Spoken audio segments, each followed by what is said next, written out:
sedikit pengantar tentang meditasi. Meditasi adalah perjalanan batin. Salah satu perjalanan batin itu adalah meditasi, salah satunya. Kita berziarah secara batin. Dalam perjalanan itu ada 3 level. Level mental, ada level psikik, dan level spiritual. Nah, teman-teman nanti kalau bermeditasi mulai melihat, mulai mengamati level mental, level psikik, atau level spiritual. Level mental itu nanti kalau lagi bermeditasi hening, muncul pikiran, lalu perasaan-perasaan, itu kita berada dalam level mental, di bawah level mental. Terus kalau kita terbawa oleh pikiran, kita artinya berada dalam level mental, terbawa. Misalnya, aduh, belum ini, aduh, gitu. Atau masih ingat tadi habis kerja atau apa, terus terbawa oleh pikiran. Itu atau masih ada perasaan kesel atau frustasi masih ada, terus terbawa dalam meditasi, dalam keheningan, artinya kita berada dalam level mental dan normal, teman-teman. Apalagi kalau belum biasa bermeditasi. Bahkan yang sudah meditasi pun sudah biasa di suatu saat kalau porsi emosinya besar atau ada hal yang dipikir terus itu mempengaruhi dalam meditasi. Disadari saja, oh saya berada dalam level mental. Seperti itu ya. Itu uh, di awal bermeditasi biasanya terjadi begitu. Lalu yang kedua itu level psikik. Level psikik itu ada saatnya kita dalam bermeditasi muncul memori-memori masa lalu yang jauh lalu 10 tahun, 20 tahun, apalagi uh, pikiran-pikiran, memori, ingatan dan yang yang apa ya, seringkali mengganggu atau bahkan merusak. Itu di level psikik. Nah, dan dipengaruhi oleh pikiran atau perasaan itu dipengaruhi oleh alam bawah sadar. Gitu. Itu nanti kita ngerasa aja. Kalau alam bawah sadar, kita nggak sadar. Tapi kita ngerasa, misalnya jantungnya berdebar-debar. Saya nggak tahu kenapa jantung saya berdebar-debar. Saya nggak tahu kenapa bahu saya pegal-pegal gitu. Saya nggak tahu kenapa saya lelah, misalnya gitu ya. Itu tanda bahwa, apalagi kalau bilangnya nggak tahu. Kenapa saya lelah berminggu-minggu gitu. Kenapa saya ngantuk terus. Kenapa saya nggak bisa tidur, ada yang overthinking. Itu bisa jadi dipengaruhi oleh alam bawah sadar. Untuk bagaimana bisa membantu, baik setelah meditasi nulis. Journaling itu sangat penting ya. Ada gejala, oh saya meditasi ngantuk terus, atau saya, itu bukan soal jelek ya. Hati-hati dengan pikiran itu juga bawah sadar itu. Jelek atau bagus itu bawah sadar. Sebenarnya uh, dalam bermeditasi tidak ada ukuran jelek atau bagus. Baik atau benar, tidak baik itu tidak ada ukuran. Kita semua perjalanan batinnya berbeda-beda. Yang penting adalah berhenti. The power of pause, berhenti. Kekuatan dalam berhenti sejenak. 20 menit. Ya, jangan ya kalau bisa ya 30-40 menit, 10 menit persiapan, lalu setelah meditasi 10 menit berakhir menulis journaling seperti itu. Minimal ya 40 menit ya. Tuh, jadi efek psikik ya. Jadi tiba-tiba ketakutan misalnya ketika meditasi, ditulis aja. Itulah sebabnya baik kalau ada pembimbing rohani. Atau teman-teman suatu ketika uh, ingin sekali sharing dengan saya, silakan dari hasil jurnaling. Silakan. Akan diberi waktu. Entah diberi waktunya 2 bulan lagi, yang penting kan diberi waktu. Itu. Yang senyum-senyum sudah pernah mengalami. Tapi yakin diberi waktu dan saya menulis di agenda saya. Itu di alam level di psychic. Level tinggi itu spiritual, level rohani. Itu kita kalau dari segi filosofi itu kita masuk ke alam akal budi atau psikologis alam kesadaran. Itu rasanya ya hening, hening gitu hening. Dan ada pengalaman kalau rutin teman-teman disiplin rutin bermeditasi dan uh, juga mengolah hidup nanti akan masuk ke level spiritual itu ya. Dan rasanya itu ada sinar terang.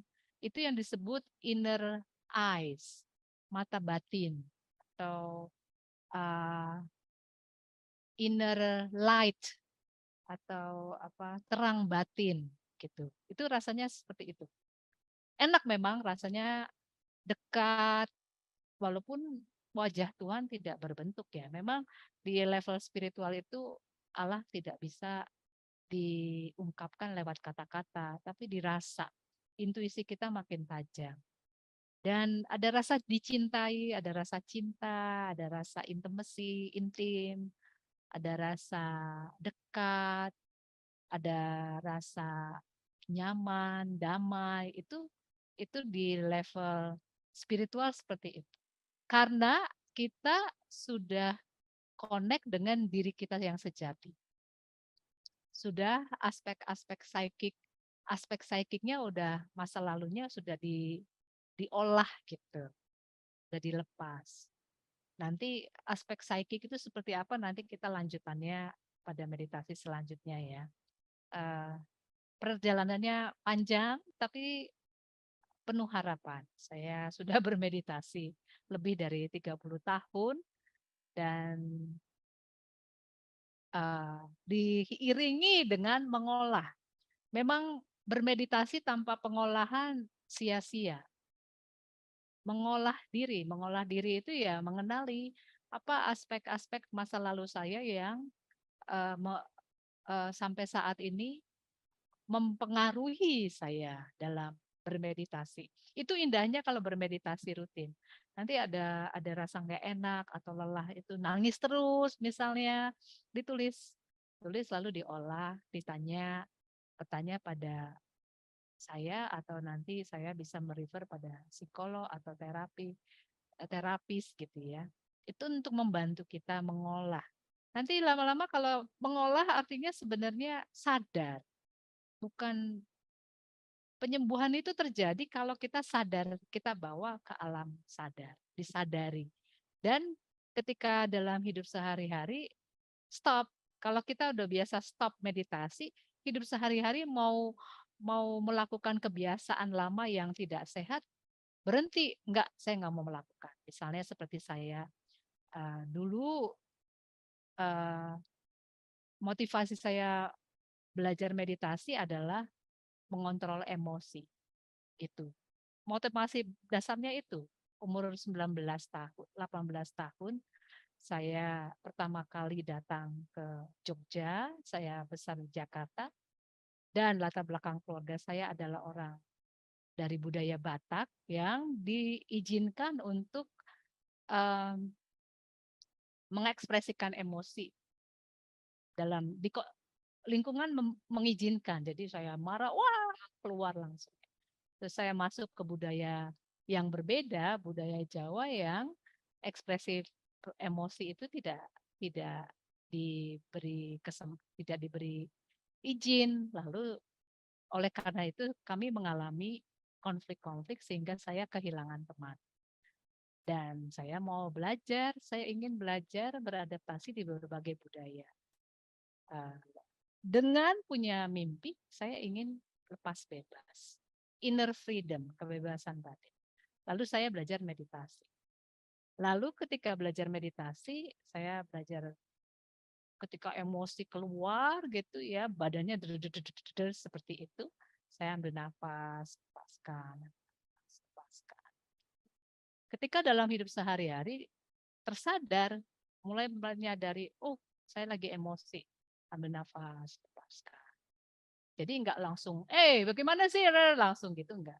Tapi ya kadang-kadang kelepasan, tapi tidak sefrekuensinya, keseringannya berkurang. Sampai sekarang pun saya masih mengolah emosi. Itu indahnya bermeditasi. Ketika kita sudah mengolah emosi, kita secara alamiah by the grace of God, dengan rahmat Allah, kita akan dibawa ke level spiritual. Enak sekali. Rasanya itu seperti melayang, rasanya seperti diberi pencerahan. Itu rasanya kalau masuk ke level spiritual. Saya yakin teman-teman pernah mengalami seperti itu. Dan seringnya mengalami ketika kita ngelepas, udahlah, kenapa sih ngotot, udahlah, kenapa sih digede-gedein masalah, nggak penting gitu. Ada suara-suara ya, Allah itu suara Allah seperti itu, suara Roh Kudus. Udahlah, kenapa sih dibesar-besarkan, hal seperti itu nggak penting. Ada yang lebih penting, yang lebih kekal, abadi. Gitu. Itu lalu dilepas. Ketika dilepas, itu akan naik. Kita level perjalanan batinnya kita akan naik. Dan menerima terang, inspirasi akan muncul. Jadi rezeki banyak karena dapat inspirasi terus. Itu ya. Baik. Nah, teman-teman, ada yang sedang apa ya, menjajaki apakah meditasi itu bagus atau cocok. Memang ini salah satu model cara doa. Ada orang yang cocok dengan novena, ada yang rosario, tapi ada juga yang senang diam, bermeditasi. Itu lebih banyak kita hening. Nah, bagi yang terpanggil untuk menghidupi hariannya adalah bermeditasi, merasa meditasi membantu dalam hidup sehari-hari, saya minta perlu membangun disiplin. Disiplin itu adalah peningkatan kekuatan daya untuk mengatakan tidak pada hal-hal yang sementara dan mengatakan ya pada hal-hal yang kekal. Itu sebenarnya disiplin. Apalagi kalau dilakukan rutin meditasi, dilakukan dengan setia, kemudian di waktu yang kira-kira sama, itu membantu membangun energi hidup badan kita itu yang sehat, jadi baik. Bila teman-teman tipe orang yang orang malam, pilih malam yang hening untuk bermeditasi. Kalau tipe orang pagi seperti saya, pilih waktu pagi yang tidak diganggu. Itu akan membuat badan pun senang, cerah, dan juga ada energi cerah di badan kita. Dan selain kalau ingin berkomitmen menghidupi hidup meditasi, kita perlu mengolah diri setiap hari. Mengolah diri secara emosi, secara afeksi, kita perlu mengolah. Kalau bisa belajar sadar kalau saya kok yang paling berat adalah kecenderungan punya kelekatan pada tertentu. Itu belajar untuk dilepas. Saya tuh nggak bisa kalau pergi sendirian, misalnya latihan sendirian.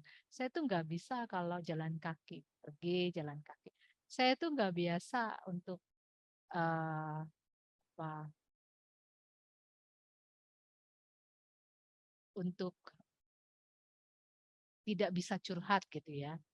Saya biasanya curhat, otomatis curhat, tapi terus latihan. Mungkin saya latihan untuk sendiri dulu deh, nggak langsung otomatis curhat. Misalnya. Jadi juga saya belajar juga untuk tidak posesif. Latihan tidak posesif pada barang, pada seseorang. Itu pelan-pelan akan membantu juga level meditasi kita. Dan juga banyak untuk ini agar meditasinya subur, perjalanan batin kita semakin dalam, semakin tinggi ke level spiritual, kita terus nonstop belajar dan belajar.